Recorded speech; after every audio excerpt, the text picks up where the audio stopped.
Hello, I'm Scott Wilkie here with Cody Davis ahead of his LFA 2-1-1 fight against Phumi Nkuta.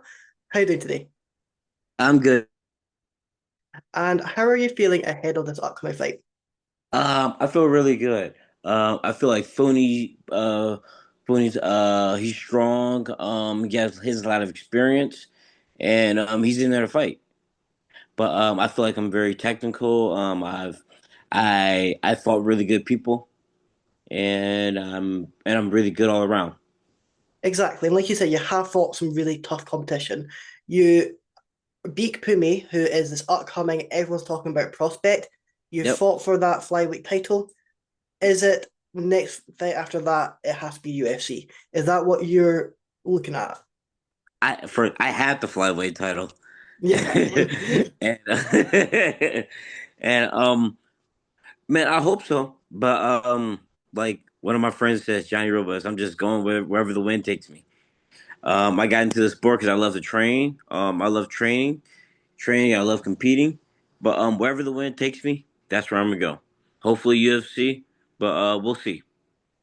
Exactly. And do you feel like that is what is taking you as far as what it had done so far? Is that you're not really going too far ahead, you're just keeping it real. You're not just going, let's get the next fight booked, and then we'll see what happens after that Yeah, next fight booked. yeah, exactly. I'm just keeping it one fight at a time, one day at a time, one day at a time, because that's all I could do at the end of the day. I have somebody in front of me that's really dangerous, so I got to take care of him before I could go on and move on and do anything else. And you did capture that LFA title against Igor. How was that fight? 'Cause obviously, you did get it in that final round. The fight was very interesting. Um, it was very interesting. The first round. It was kind of even. It was kind of even. Then second round, he kind of hurt me a little bit, kind of dazed me, and then I came back. I started wrestling, started using my ground and pound, and then when we was about to start the third round, I saw him fading. I saw him fading. I saw him. It was very funny. I saw. It was like all the action stopped when we was about to start the third round. He Yeah. forgot his mouthpiece in his corner, and I'm sitting there. I'm like, you don't forget your mouthpiece in your corner. That's like being a baseball player. I played baseball all my life. That's like being a baseball player and going out there and forgetting your baseball glove. You Yeah. kind of need that, so you don't do that on purpose. And does that give you just that little bit extra like energy, so to speak, because you can see them draining, you can see them fading out that fight? Yeah, exactly. It gave me yeah, and it was like just be like just looking at his body language, looking at his body language. I'm like, oh yeah, he's fatigued. He's tired. He's fatigued. He's tired. He just forgot his mouthpiece on purpose.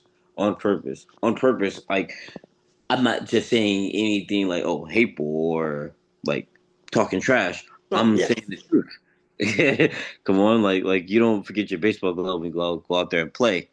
Like you don't forget your helmet when you go out there on the football field.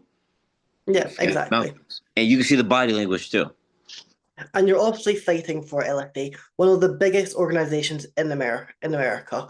Yep. How is that for you? Because also they have got that proven record of being able to take their talent from basically the LFA scene up to that UFC. It feels good. Like I love fighting for LFA. I love being there. I've been there my whole career. I've had 12 pro fights, and I believe eight has been with LFA. Yeah. So I basically grew up there, and I have had a lot of friends fight there. A lot of friends hold titles there, like Ozzy Diaz, Bruno Souza, Michael Perez, Javier Garcia.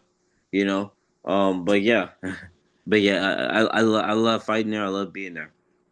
And how is it being able to see like not only just your progression throughout those fights, but also being able to see like your friend progress to that the next stage as well, being able to see that path for you. Oh man, it's amazing, dude. It's cool. It's cool. Like I've been training. I was training with Ozzy Diaz. Yeah. Actually, he coached me my first MMA fight, my first MMA fight. So I'm really close with him. Him, Bruno Souza, Javi Garcia.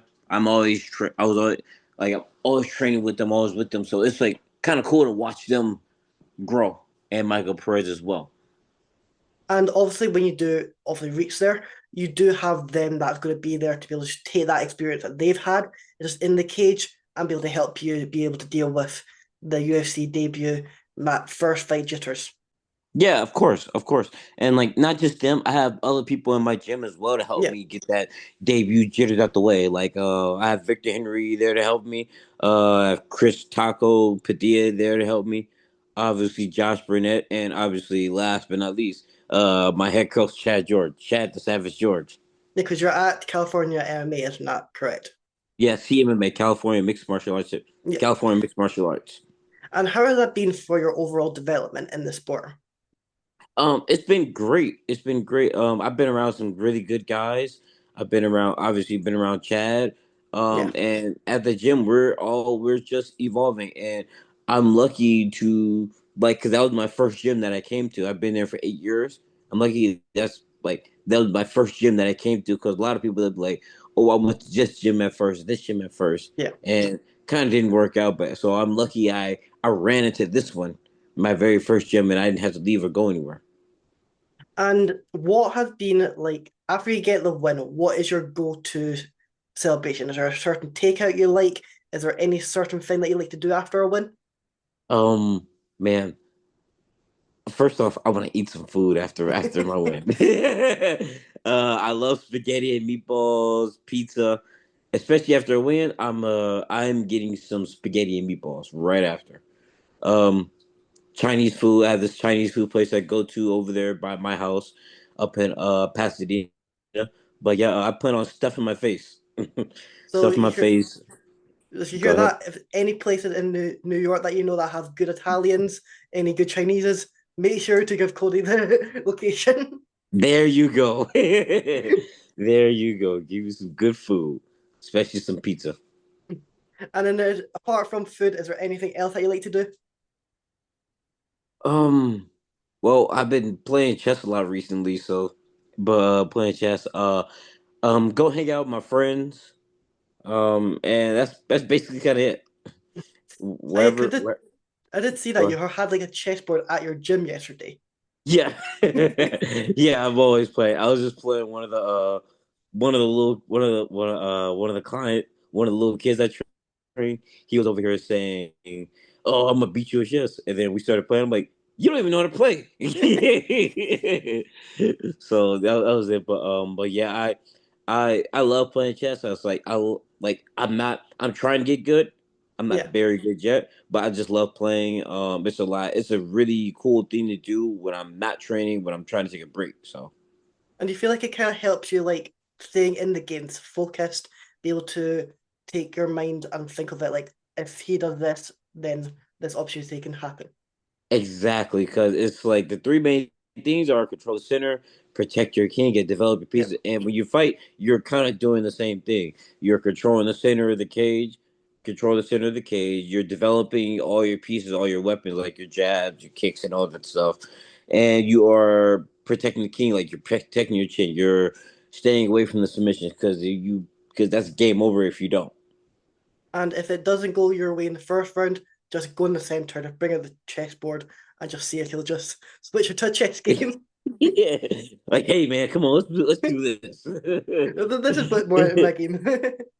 It was funny too because I have one of my coaches. I beat him in chess, and he goes, "You know what, Cody? Let's wrestle. Come on." And then he goes, "Let's play rock paper scissors."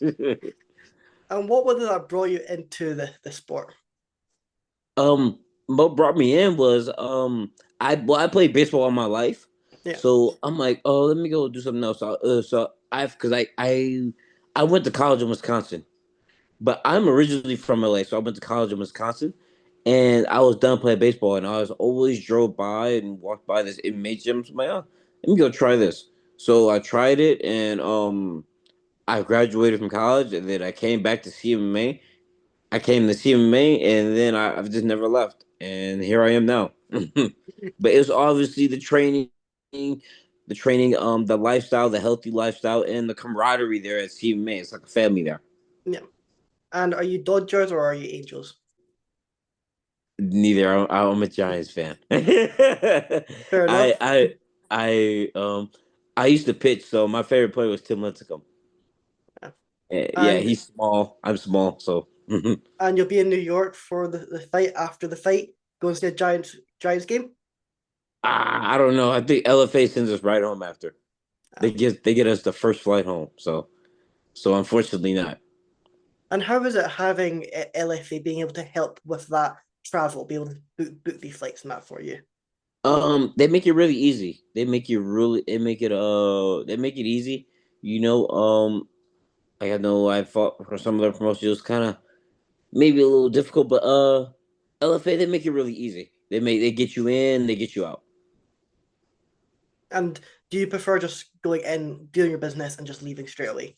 Yes, it'll be nice to hang out a little bit, but a part of me wants to go home.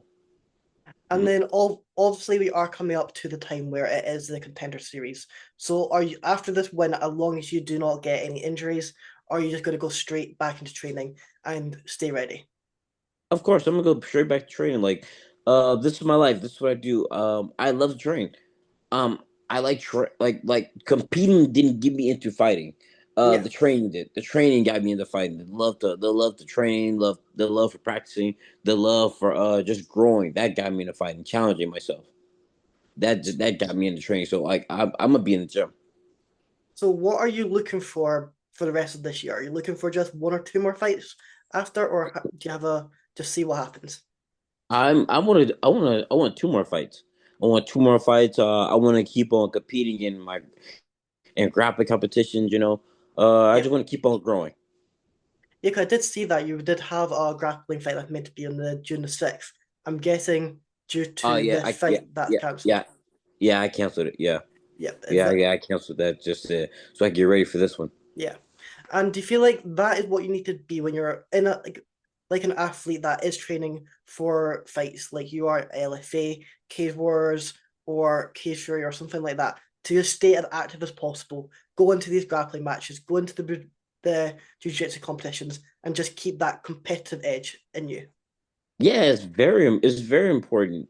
I think athletes they should be competing all the time and everything. I tell all the amateurs, I'm like, hey, I tell all the amateurs, go get as much competition, go compete as much as possible. Because once you turn pro, there's no going back. Go do as much striking competition as possible. Go do boxing fights. Go do kickboxing fights. Go do everything.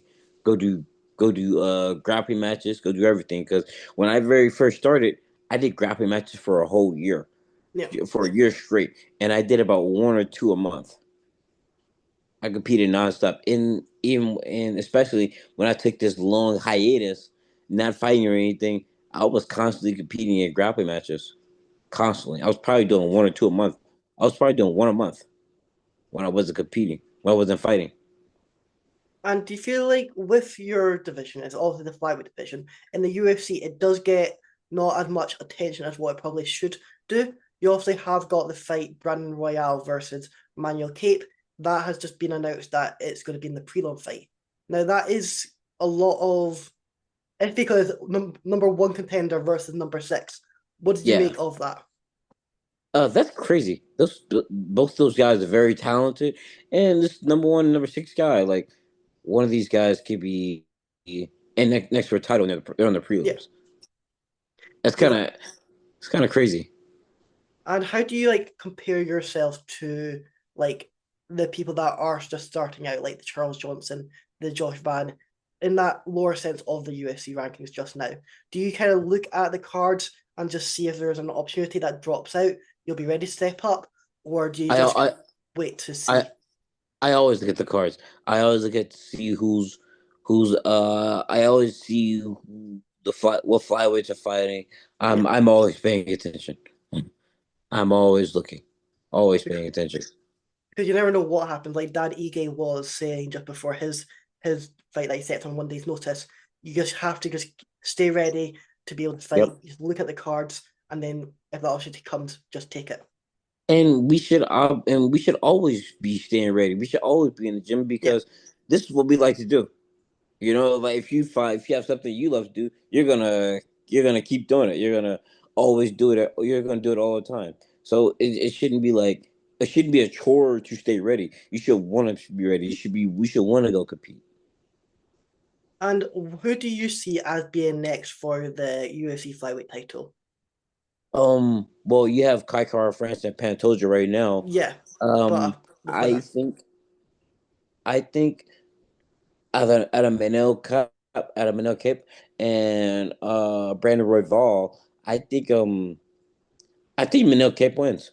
I think Manel Cape wins. I don't know if I'm saying his last name right, but I think Manel will be next. I think Manel wins that fight, and he's next for the title. And I know there was some reports that Royale probably should maybe move up to bantamweight if he isn't getting that title shot with the win against Cape, because obviously he has fought Panchula twice and lost twice. Yeah. Do you feel like that should really be a real consideration, just so he does stay active, as long as he can go up that weight class?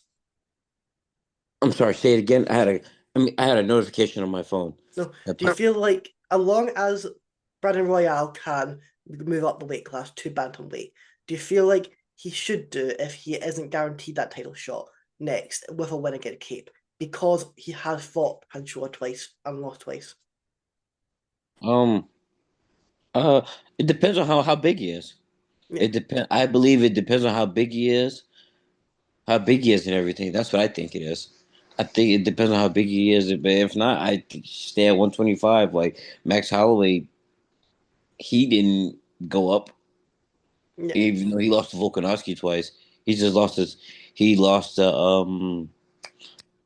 Evia Taporia just now. He didn't go up. He stayed there. So depending on how big he is, if he's having trouble making the weight, then that's a thing. But if not, why not just stay there?